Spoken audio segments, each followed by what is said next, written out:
الحياة مش سهلة، وقع ورا التانية، زعل ورا فرح، قلق ورا تفكير كتير، خوف من بكرة وخوف من دلوقتي. أنا جيهان، أكبر مخاوفي في الحياة إن أبقى لوحدي. في يوم من الأيام قررت أكسر الخوف ده تماماً وأتحداه، أخرج بره المنطقة الآمنة بتاعتي يعني وأقضي وقت لوحدي. سافرت لوحدي خالص، أحقق كل أحلامي وأروح كل الأماكن اللي اتمنيت أروحها،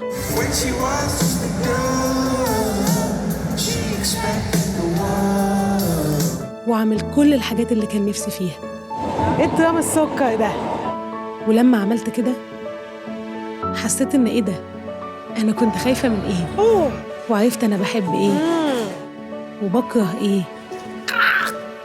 بقيت سعيدة بجد، ما بفكرش غير إني أرضي نفسي وأفرحها وأرضي ربنا وأشكره على كل النعم اللي اديهاني. ربنا والله العظيم. في يوم رايح لراجل يقول له يو نو مي ام اكتر ايجيبشن اكتر. وبابا طبعا عشان سمح لي بكده،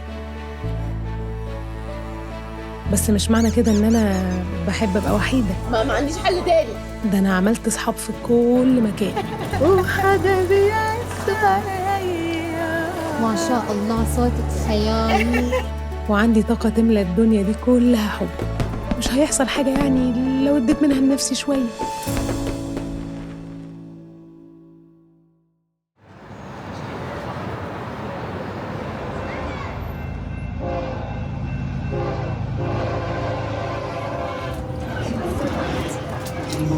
At Peterborough, Newark Gate, Doncaster, York, Darlington, Durham, Newcastle.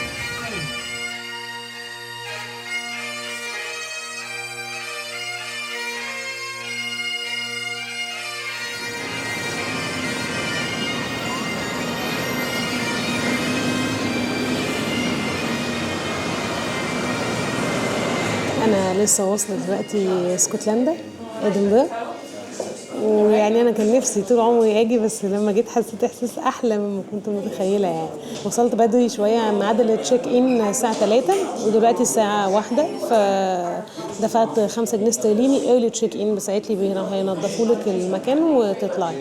المكان شكله حلو جدا ونظيف، وبعدين الهوستل بقى أحلى حاجة فيه إنه في وسط كل حتة مشهورة ومعروفة وبتاع، في وسط البلد تقريبا، يعني في مكانه تحفة جدا.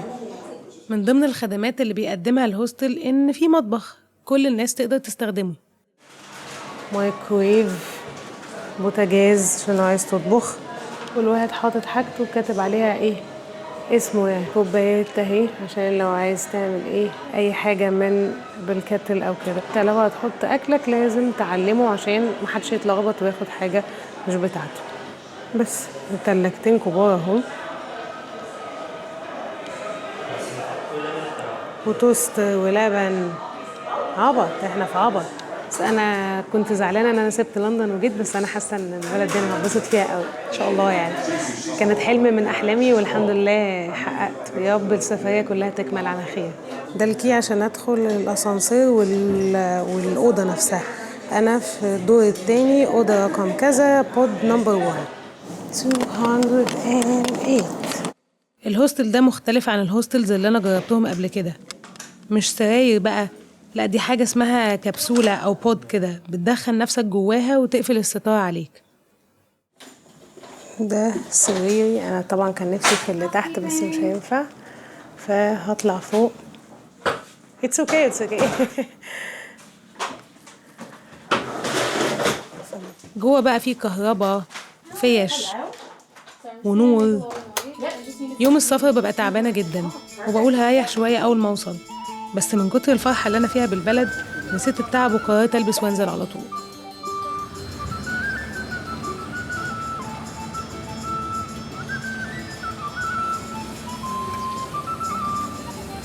بصراحة الفيو خطير، يعني أنا سرحانة مش عارفة أخش المطعم من كتر ما أنا مش مصدقة إيه اللي أنا شايفاه قدامي ده. بلد جميلة قوي، خدت قلبي من أول لحظة. بما إن البلد دي أكتر حاجة مشهورة بيها هي السي فود، فأنا سمعت إن ده أحلى مطعم فقررت أجي أجرب.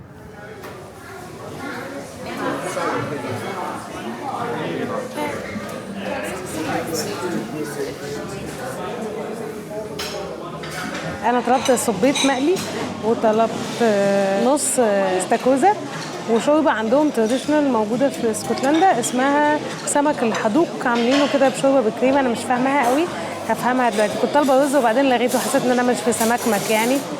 يا خرابي ده شكله بوم. الليمونه كلها طلعت في وشي. لا لا لا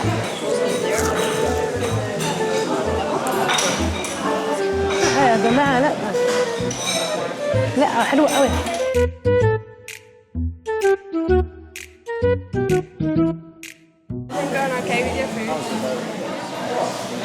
شكرا يا رب.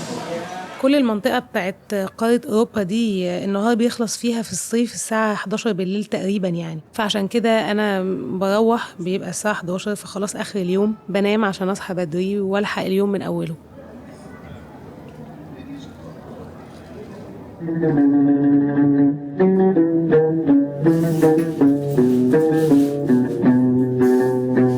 طلع الصباح كل الجمال في طلعته والنور سرح كحل عينينا في سنيته.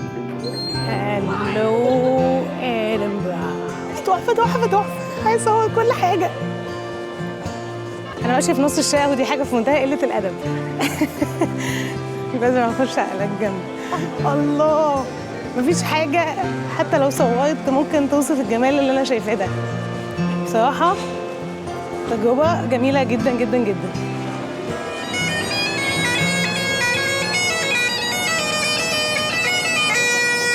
جميلة، مفيش كلام يتقال. أنا حقيقي ماشية وشي مبسوط وابتسامة غريبة يعني، في أي مكان في أي حتة مش فاهم معايا أي حاجة غير إن أنا ماشية بتفرج على الناس وبتفرج على كل اللي بيحصل. مش ممكن جايبين واحدة تقول مش ممكن. مش ممكن بجد. لما هاجي اطلع بجد ده مطلع ايه بوم.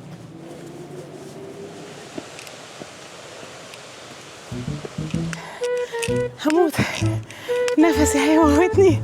احنا مش بتوع لا هايك ولا بطيخ. ما تاخدني معاك يا عمو، متأخرة وحاجة في منتهى قلة الأدب. ما هو برضه محدش بيعمل قلعة فوق قوي كده. بس تحفة، شكلها تحفة.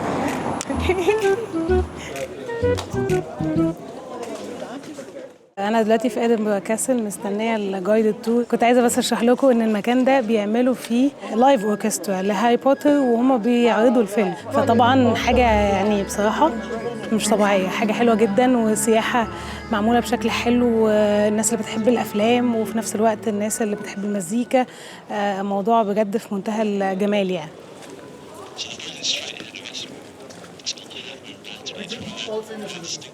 في الجولة دي بيدوا كل واحد فينا سماعة ونبقى سامعين فيها المرشد السياحي اللي ماشي قصادنا، بيحكي لنا بقى عن الحكايات اللي حصلت في القلعة والتاريخ الاسكتلندي ومعلومات كتير قوي عن ويليام والاس وروبرت ذا بروس. اكتشفت يعني ان في معلومات كتير قوي مغلوطة احنا واخدينها من الافلام، وان مش كل الافلام بتحكي الحكايات الحقيقية بالاسامي الحقيقية. على الرغم من ان اسكتلندا ما نالتش الفريدم اللي نادى بيها ميل جيبسون في الفيلم، الا انهم لسه محافظين على كل تقاليدهم زي ما هي، ومن ضمن التقاليد دي ان المدفع بيضرب الساعة 1 الظهر بالظبط. وعلى ذكر ميل جيبسون وحبي للافلام، من كام سنة كده رحت امريكا، وساعتها رحت يونيفرسال ستوديوز اللي موجودة في ولاية فلوريدا. لقيت الناس مهبولة قوي بهاري بوتر، لبس واكسسوارات، حافظين الشخصيات والعصاية السحرية بتاعت كل شخصية. قلت لنفسي هو في ايه يا جماعة؟ هي ليه الناس مهبولة قوي للدرجة دي بيه؟ وساعتها قلت ادي فرصة للأفلام واتفرج عليها. واللي حصل اني بقيت مهبولة بهاري بوتر، يمكن اكتر من الناس اللي اتريقت عليهم كمان. وبرضه كعادتي يعني شبقت في اكسسوارات ليها علاقة بهاري بوتر. بس لما اتفرجت عليه وانا كبيرة مش بس انبهرت بالقصة، لا انا اللي بهرني اكتر بصراحة قصة الكاتبة جي.كي. رولينج، ان ازاي هاري بوتر ده مش بس انقذ العالم السحري من العالم الاسود والاشرار وكل اللي احنا عارفينه ده، انما كمان انقذ جي.كي. رولينج من حياة كانت تقريبا انتهت وقتها كانت لسه بتبتدي. جي.كي. رولينج كانت متجوزة وعندها بنت وعايشة في لندن. عاشت حياة مأساوية جدا مع جوزها وكان بيضربها، لحد ما في يوم قررت تهرب منه وتروح لأختها في اسكتلندا. على بعد 5 ساعات بالقطر كان مستنيها مستقبل هي نفسها ما تخيلتوش. اشتغلت مدرسة إنجليزي، وفي طريقها كل يوم من البيت للمدرسة ألهمتها المدينة الرهيبة اللي احنا فيها دي إنها تكتب روايات للأطفال اللي كانت بتدرس لهم. أحبطوها كتير وقالوا لها مش هتعجب الجمهور، بس هي كملت لحد ما شخص صدق فيها ونشر لها الروايات دي. وكانت المفاجأة، تحولت القصص الصغيرة اللي كانت بتحكيها للأطفال في المدرسة لأهم وأنجح روايات اتكتبت في تاريخ الأدب الإنجليزي كله. مش بس الإنجليزي صحيح، ده الأدب العالمي كله. واللي عايزة أقوله لكم إن حبي لهاري بوتر من أهم الأسباب اللي جابتني اسكتلندا أساساً. النهاردة بقى أنا حاجزة جولة تمشية كده لمحبي هاري بوتر، بنمشي مع مرشد بيورينا جزء بسيط قوي من اللي كانت بتمشيه جي كي رولينج وهي بتوصل بنتها المدرسة وبتجيبها منه. استوحت منه حاجات كتير قوي موجودة في الروايات والأفلام. 2, 3. Rossio Lumos. Excellent work. An extra 30 house points each. We're gonna have a lot of fun, guys. Right, up and up. زي أسامي الشخصيات، العصيان السحرية، فكرة المدرسة نفسها اللي هي هوجورتس. يعني عندك مثلا اسم ميسيس ماجوناجل، To the memory of Thomas Riddle, Esquire. والشخصية كمان اللي هي مفروض مسميها الشخصية اللي ما تتسمى، اللي هو فولدمورت يعني. The word Voldemort itself, of course, means flight of death. Beautifully evocative. Lovely stuff. استوحت اسمه من مقبرة راجل قتل عيلته كلها. وفي آخر الجولة الجايد علمنا نستخدم العصيان السحرية اللي معانا. Rossio Lumos. راسيو لوماس.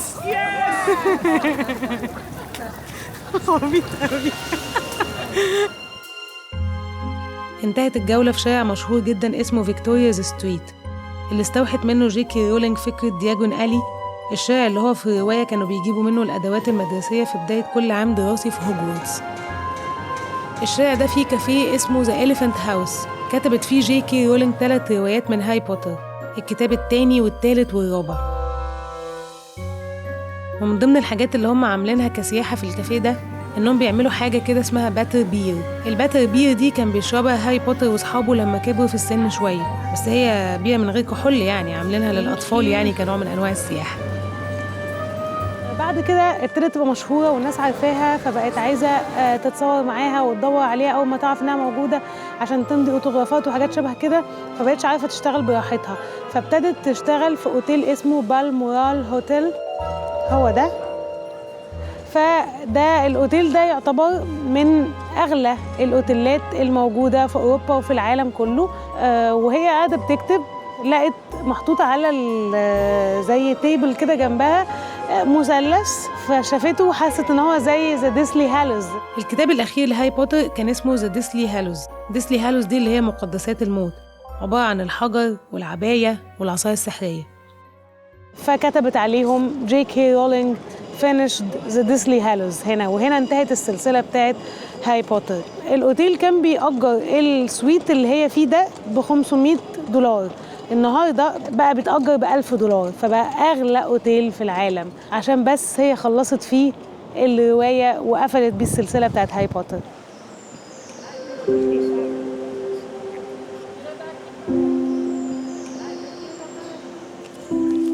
أنا حاسة بقى إن أنا في فيلم، يعني ده مش لوكيشن عادي، كأن مثلا رحت يونيفرسال ستوديوز، كأن حاجة كده.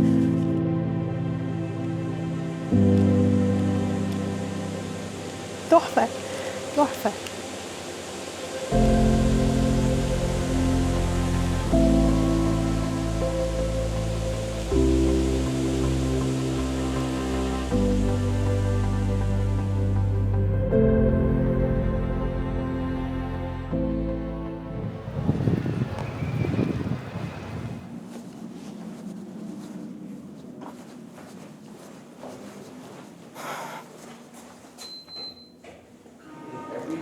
في كذا داي تور بتطلع من اسكتلندا، فأنا حجزت واحدة اسمها تو ذا هايلاندز، مكان كده بقى جبال وخضرة وهبل يعني. شفت شكله وحسيت ان ده اكتر مكان يعني الناس بتتبسط فيه.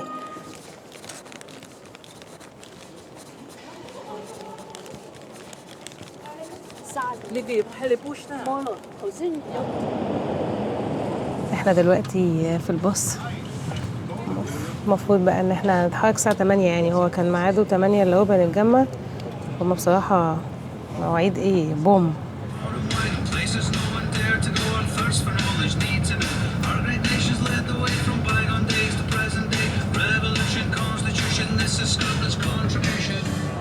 اوكي، احنا دلوقتي هنقف اول ستوب. المفروض انه مطعم ومكان للسوفونيرز وكده في وسط كل الطبيعة الحلوة دي. هي غير شوية بس يعني بتقول معلومات. لا يا جماعة، لا يا جماعة، الطبيعة حلوة برضه. أحلى حاجة بقى غالبا إن أنا جيت في الصيف، لأن واضح إنها في الشتاء برضه حاجة صعبة جدا. روحي يا جورجيا دوري على ماجنة التلاجة.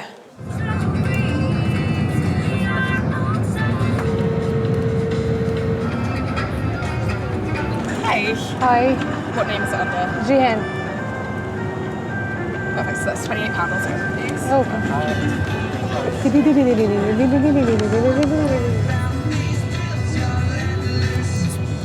We are about 5 minutes away from reaching the Clansman Hotel, so I need everyone to wake up and listen up, okay? Because I'm about to give you very important timings to remember. احنا دلوقتي وصلنا على الكروز. المفروض بقى ان الكروز دي هتاخدنا 1.5 ساعة لحد الكاسل. هنطلع الكاسل وبعدين هيبقوا مستنيينا تاني في الناحية التانية. هاي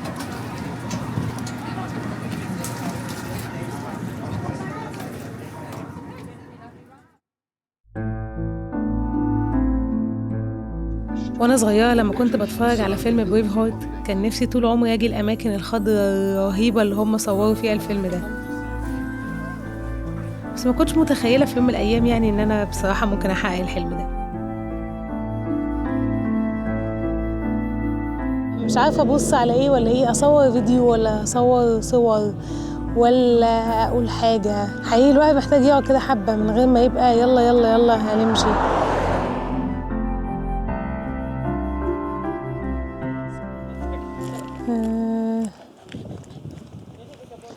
يا ليالي يا انت مش معايا، انا كنت بحلم بك معايا، دلوقتي وانت هنا معايا، هحتاج ليه وانت هنا. We are on our way back to Edinburgh. راجعين دلوقتي خلاص.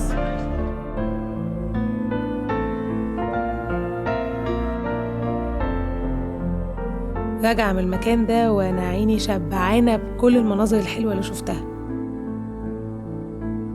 وحقيقي هفضل فاكراها طول عمري لأنها من أجمل الأماكن اللي زرتها في حياتي.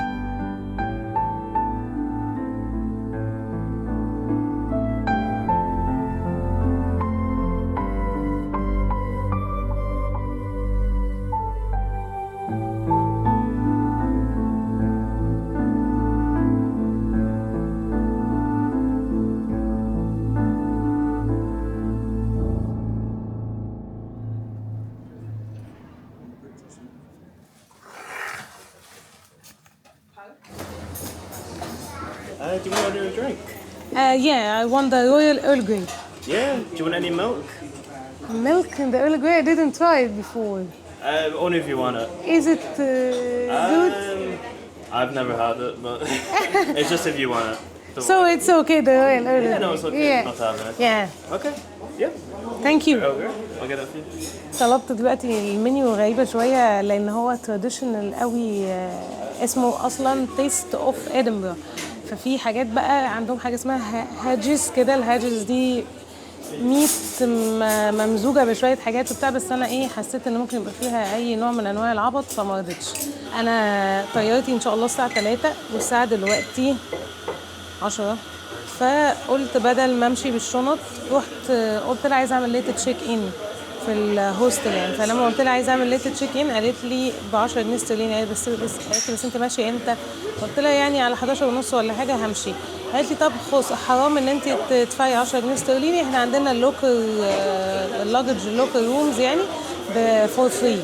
فحطيها فيها احسن. فهم امنا جدا يعني. كان ممكن تقول لي هاتي 10 جنيه استرليني وخلاص يعني. الاكل نزل دلوقتي ومعمول في حاجه شكلها خطير. استنى اوريكم، تحفه. بصوا الطبق عامل ازاي.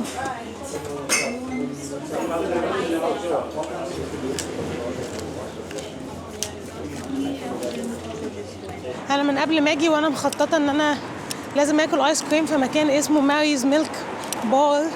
فانا دلوقتي هي بيفتح الساعه 11، قلت افطر واروح اكل بقى اجربه يعني. Hi. I really like the coffee. It's one of my favorite flavors. It's pistachio. Can I pay in cash? Yeah, sure. Okay.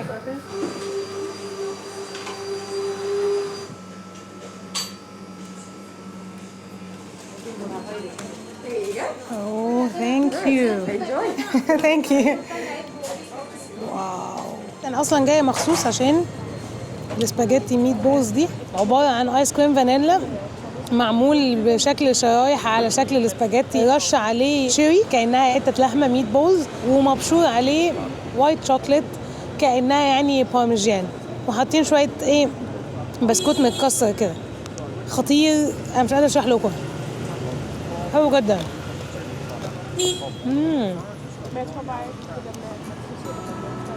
واو. اسكتلندا عرفتني شويه حاجات مهمه. أولهم إن الأحلام ممكن تبقى حقيقة لو بس مصدقين فيها، وإن مش أي فشل نعدي منه ده معناه نهاية الدنيا. أنا طبعا تعبانة بصراحة. ساعات ربنا بيخلينا نعدي بيها عشان نعرف نوصل للأحلام اللي حلمناها، أو حتى عشان نعرف طعم الحاجات الحلوة لما تحصل، وإن خطة ربنا لينا هي أحلى وأجمل مما نتخيل. شكرا يا رب. أنا جيت البلد دي وأنا عندي حلم وما كنتش متخيلة بصراحة يعني إن هو ممكن يبقى حقيقة في يوم من الأيام، بس ماشية منها وأنا متأكدة إني هوصل له. وأتمنى لما تجيلي الفرصة أجي اسكتلندا تاني وأنا محققة حلمي اللي حلمت بيه وأنا فيها.